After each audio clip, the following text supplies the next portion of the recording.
जय महाराष्ट्र। आपण आता तुळसणमध्ये आहोत। श्री संत बाळूमामा देवालय तुळसण 2026चं तुळसणमधलं तुळसणच्या इतिहासातलं ही पहिलंच कुस्ती मैदान आहे। आणि हे कुस्ती मैदान पावसामुळे एक तारखेला बंद पडलं किंवा पावसामुळे ते झालं नाही।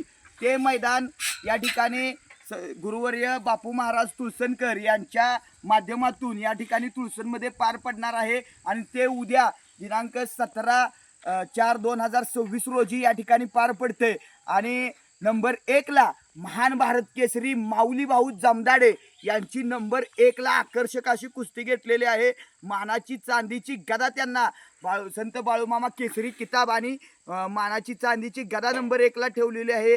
1,11,000 रुपयेवरती ही कुस्ती ठरवलेली आहे। त्याचबरोबर हे सर्व कुस्ती मैदानाची तयारी या ठिकाणी आपण बघू शकतो।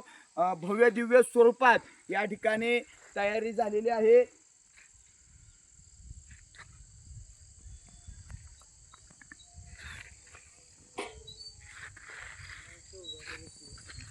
या ठिकाणी तयारी संपन्न झालेली आहे। आणि आपण बघूयात या कुस्ती मैदानासाठी कला, सामाजिक, क्रीडा, राजकीय, शैक्षणिक, व्यावसायिक सर्व क्षेत्रातून अनेक मान्यवर देखील या कुस्ती मैदानाला येणार आहेत। आणि उद्याचं हे कुस्ती मैदान भव्य दिव्य स्वरूपात या ठिकाणी गुरुवर्य बापू महाराज तुळसणकर आणि त्यांचे सर्व सहकारी त्याचबरोबर संत बाळूमामा यांच्या आशीर्वादानं या ठिकाणी संपन्न होणार आहे। हे उद्याचं कुस्ती मैदान क्रीडा लक्ष या यूट्यूब चॅनेलवरती देखील आपल्याला लाईव्ह पाहता येईल। जय हिंद, जय महाराष्ट्र।